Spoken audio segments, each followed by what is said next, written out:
Hola, ¿qué tal? Buenas noches, bienvenidos a Octavo Mandamiento. ¿Cómo anda, Cortina? Hola, ¿cómo le va, Ani? Buenas noches. Bienvenida, bien de vuelta. Bueno, diríamos. me tomé una semanita de Pero vacaciones muy bien. con hijas. Pero muy bien, claro. Escuche un poquito qué sábado a la noche y domingo Sí. agitado. Le voy a decirle que al final fue menos angustiante que lo que uno preveía el viernes o el jueves, por ejemplo, ¿no? Donde todos, sobre todo en los diarios, esperábamos ya veo que a las 12 menos 5 van a presentar las listas. Bueno, no, fue bastante ordenado dentro de todo y creo que hacia las 10 de la noche ya estaba todo bastante definido.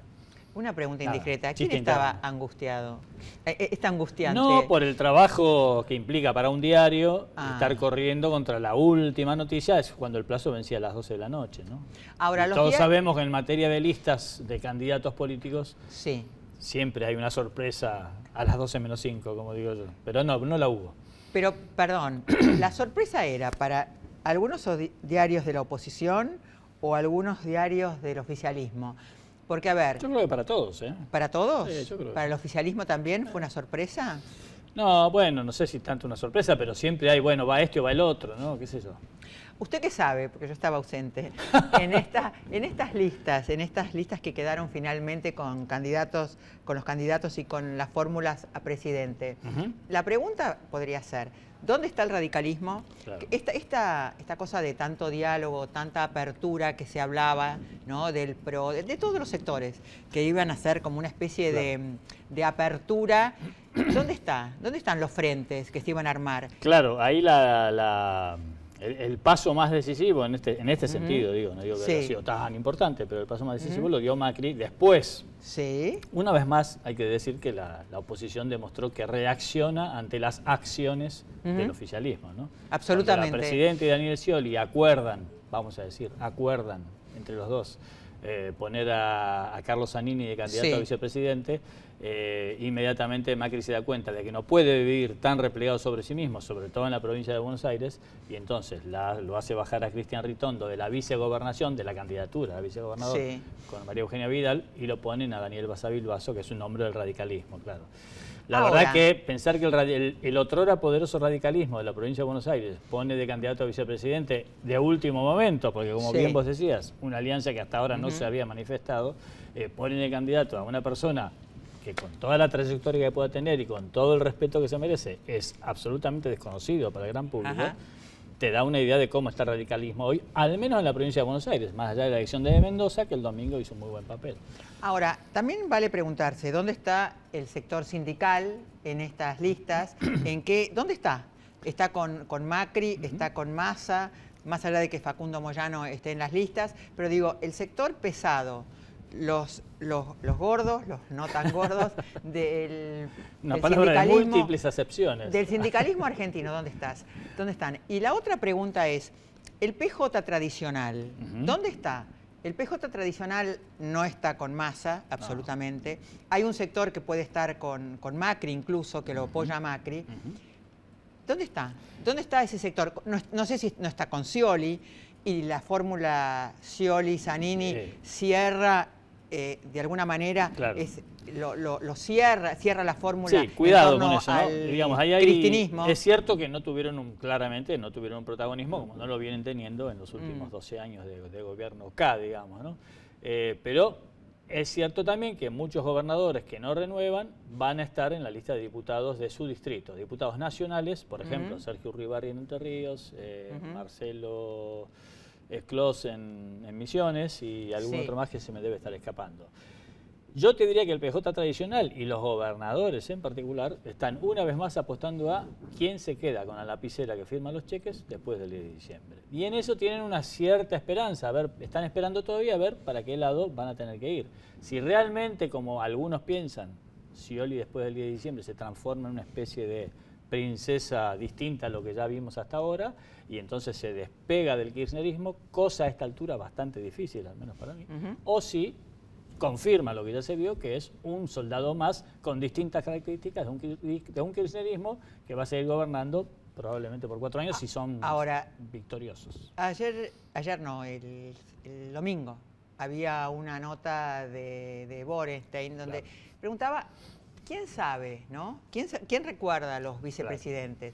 En realidad los vicepresidentes son personajes que después pasan casi a la clandestinidad en el momento. Claro, salvo el caso de Cobos, claro, que lo enfrentó directamente claro, a los Kirchner, pero la verdad no da la sensación de que sean personajes que adquieren muchísimo poder. Es más, Duhalde se fue a la provincia, claro, también enojado claro, con Menem. Rucauf también se fue después a la provincia enojado con Menem. Digo, no son Martínez pasó desapercibido, claro, con Alfonsín. Digo, no da la sensación de que sean personajes que van a tener mucho poder. Lo que sí da la sensación de que el Frente para la Victoria construye y tiene una estrategia de poder muy clara, que hace que del otro lado tengan que irle al pie.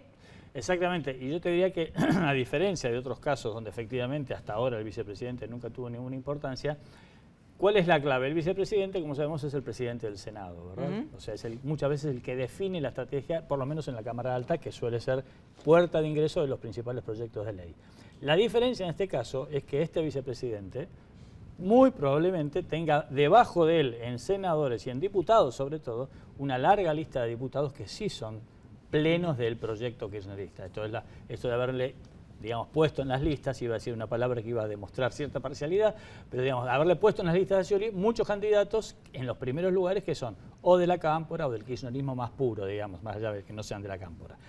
En este contexto sí el vicepresidente va a tener peso, me parece a mí, o es la idea por lo menos. Veremos. Vamos. Corte y ya volvemos, dale.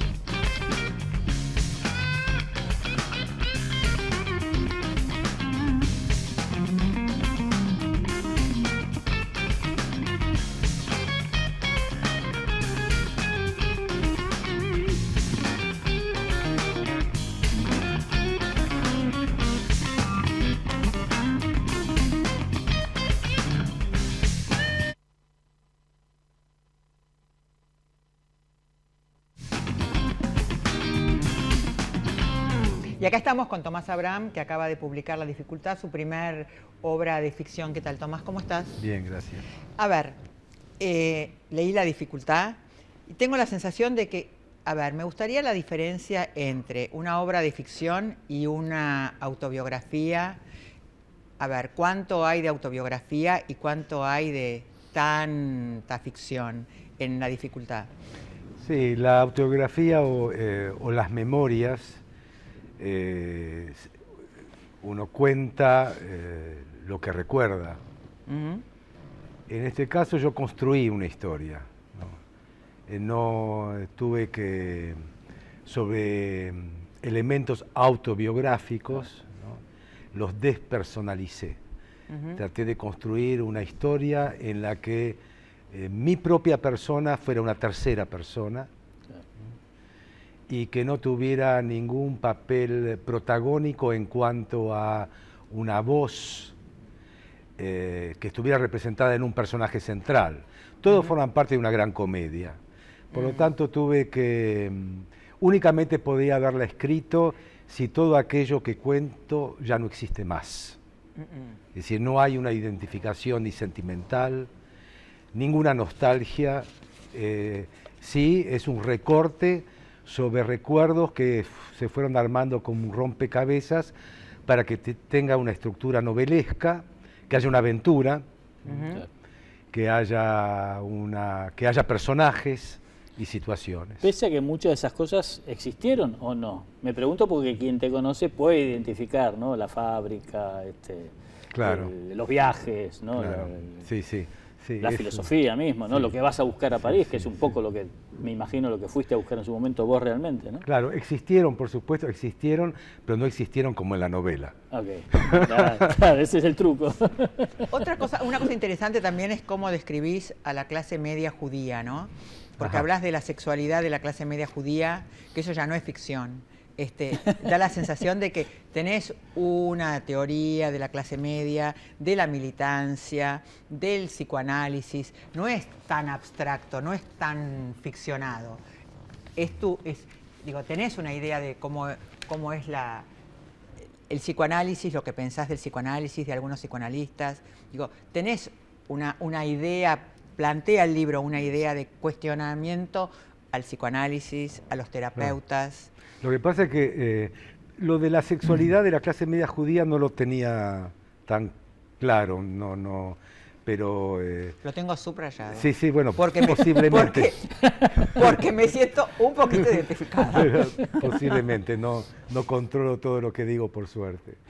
Lo que pasa es que este libro es parte de mi trabajo y de mi pensamiento, entonces tiene una forma novela, pero en realidad yo desde que escribo y desde que intervengo en este campo llamado cultural intelectual, siempre tuve distintos modos de expresarme que no son muy tradicionales, ni siquiera en la universidad fue tradicional, ni en el ensayo, ni en lo que hago todo el tiempo, y la forma novela es una nueva forma, por supuesto que creo que forma parte de mi trabajo, es decir, de mi modo de pensar. Así que esta novela ha sido escrita por la misma persona que escribe los ensayos, es decir, hay un trabajo de pensamiento incluido en la historia, ¿no? Una cosa que me sorprendió, que lo repetís muchas veces, es que te importa mucho la mirada de la mujer. Hablas del amor y hablas de cómo es el amor, cómo dependés de la presencia de una mujer. Se repite a lo largo del libro, como si fueras muy vulnerable a la mirada de una mujer. No, soy muy vulnerable, punto y aparte. Por cualquier externalidad, digamos. Sí. Pero fundamentalmente en lo que concierne a los afectos. Y los afectos tienen que ver con la mujer, sí. No con la madre, ¿eh? No, con la mujer, en el amor. Eso para mí es imprescindible, es como... no podría vivir en una isla desierta con Viernes.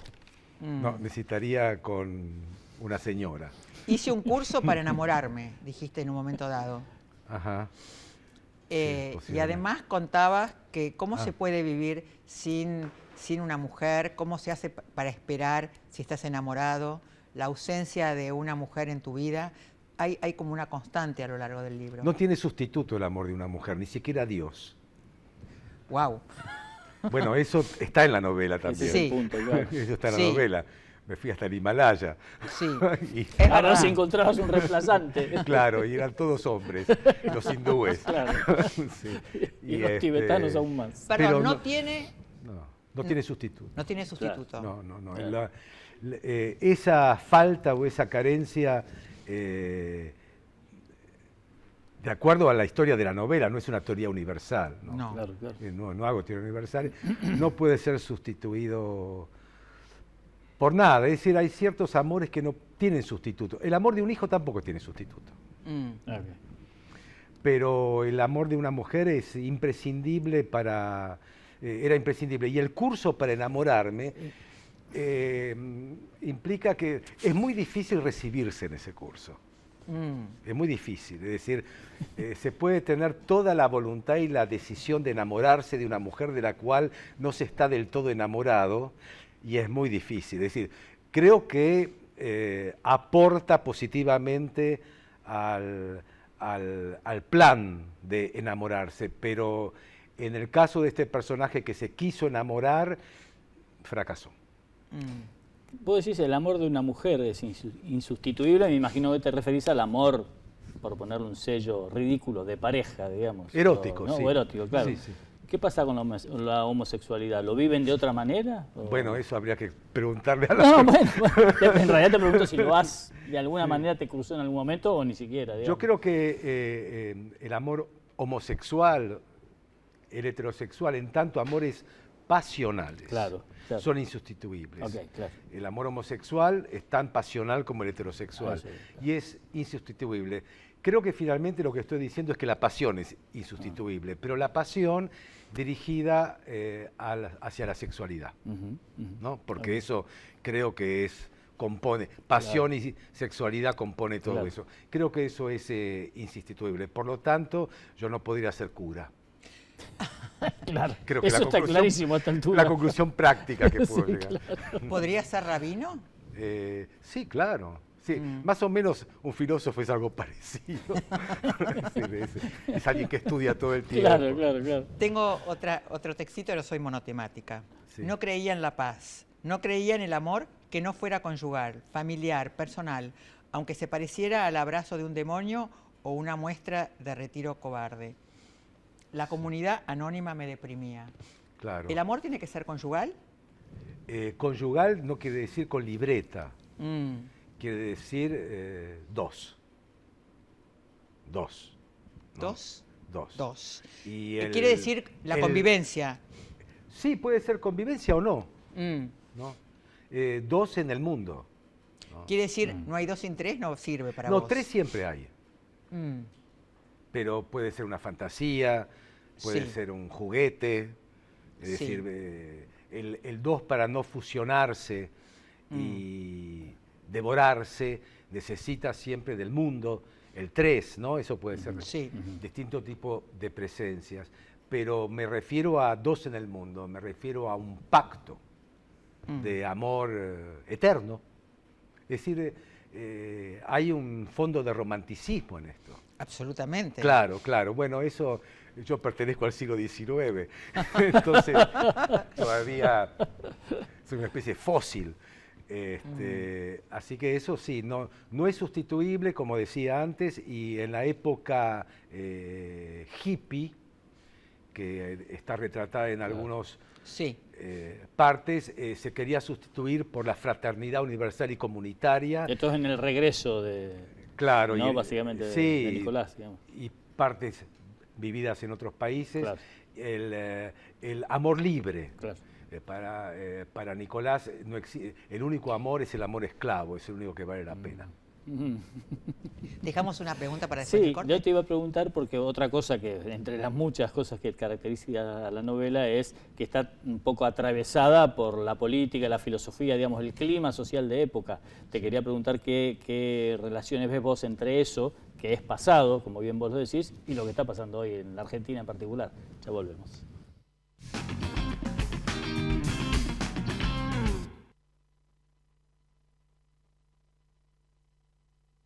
Cuando tu plan de salud está pensado desde la prevención, tu cobertura se multiplica. Por eso, si lo pensás, OSDEPIM es la mejor opción para vos y tu familia. Plan de Salud PYME te protege. Encontrá un plan a tu medida llamando al 0800-288-8432 o en nuestra web.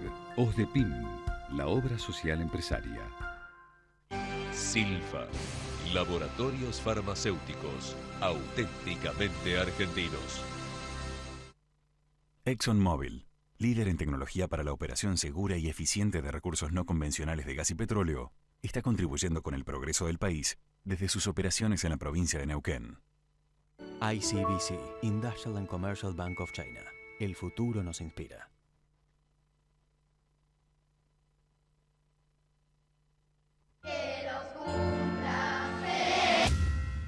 Al cumplir 18 años, miles de jóvenes sin familia pueden quedarse en la calle.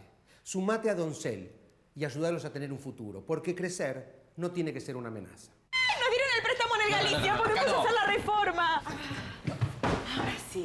Bien, esto vuela, vamos a poner un espejito divino con unas florcitas preciosas. Esta foto vuela y te estoy haciendo un tremendo favor. Todos esos trofeos de segundo puesto vuelan, vienen los peluches, sale batería, entra cuna y esto, obviamente, vuela. Si es un avión, ¿qué va a hacer? Sí, yo también voy a volar un día de estos.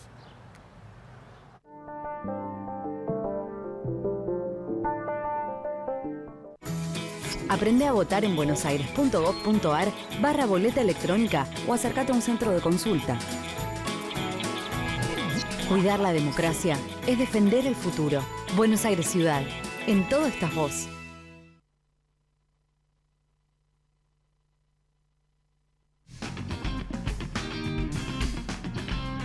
Acá estamos con Tomás Abraham, filósofo, escritor. Acaba de publicar La dificultad, su primer texto de ficción. Había una pregunta tuya. Sí, Tomás, lo que yo te preguntaba es que en la novela también está muy atravesada por la política, la filosofía, en base a tus experiencias o las que vos imaginaste, digamos, y te quería preguntar que eso que es pasado en la novela, si tiene alguna relación con lo que ves hoy, en el momento político y filosófico. Y en la novela hay dos etapas fuertes de la relación con el mundo exterior. que no es la historia individual y los personajes cercanos. Una es la secundaria, que es la década del 60, hasta el 66, hasta la dictadura de Onganía, y la otra es la del 70. Una no tiene nada que ver con la otra, y ninguna de las dos tiene que ver con lo de ahora. Entonces ha cambiado mucho todo eso. Entonces la época del 60 era la época de los tacuara, de la persecución de los judíos, era la época de militares, de ausencia total de política en la secundaria de parte de los profesores, de un vacío intelectual muy fuerte dentro de la adolescencia, por lo menos el círculo en el que yo me movía, que era el del ILSE, tenía que ver con el Buenos Aires, un poco todo eso. Se hablaba de historia argentina hasta el Pacto de San Nicolás. No se avanzaba más directamente. No, el siglo XX no existía, ni hablar de Perón, que no se lo podía nombrar ni siquiera silbar. Y después la del 70, sí, la del 70 tiene algo de lo de ahora un poco, porque indudablemente es el relato fundacional de los que gobiernan, entonces algo tiene... La supuesta izquierda peronista y todo eso, ¿no? Sí, o del kirchnerismo. ¿No? Sí, el kirchnerismo que se funda en eso, pero bueno, era otro mundo, era el mundo de la revolución, ¿no? Este no es el mundo de la revolución, es el mundo de una especie de psicochavismo, ¿no? Que es algo diferente, pero que en algo se puede parecer, en tanto yo creo que aquellos que elaboran las cuestiones que tienen que ver con el mundo de la política y que tiene que ver con el peronismo, porque en esa época de los 70 también era el peronismo, y ahora también, son prototipos de la clase media cultural, es decir, perdió lo que tenía en el 50, que era que tenía... Ya no era exclusivo de la clase obrera, digamos. Claro, que no tenía connotaciones populares, esta tiene muchas más connotaciones de tipo burgués, como fue en el 70 y como... Vos fuiste muy crítico en el libro y en general sos crítico del peronismo. Y la última vez que estuviste acá apoyabas a Hermes Wiener. Hoy, ¿en qué estás? Porque se te ha convertido el panorama en algo bastante complicado. Estoy afuera.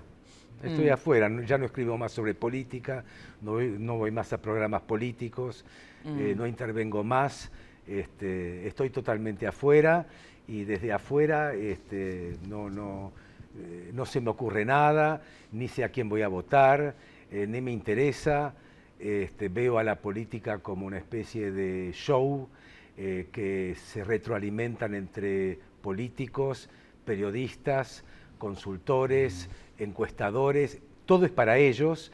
Tenemos que ir a votar como 5 veces en un año, fácil, o 6, entre las PASO, que es innombrable lo que es eso, después hay que volver, después a lo mejor hay un balotaje, después son las presidenciales, después son las PASO, etcétera. Todo es obligatorio, siempre hay que ir, es una enorme farsa en la que está hecha, hay un dinero puesto ahí, para los protagonistas. El resto de la gente somos convidados de piedra, una enorme mayoría que tenemos que hacerlo. Yo creo que eso debería ser optativo, ¿no? Que sería verdaderamente democrático. Eso. Tengo una última pregunta, vos que sos un amante de Francia, un admirador de Francia, ¿qué pensás de esta última etapa tan antisemita de los franceses, donde hay muchos judíos que se han tenido que ir, hay realmente un movimiento, una situación bastante antisemita?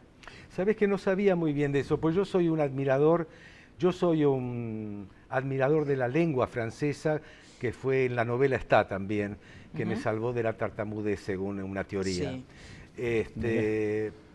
Y de la filosofía francesa con la que yo me formé, no de Francia. Yo creo que en Francia lo que hay es un antisemitismo global, también está en contra de los musulmanes. Es decir, claro.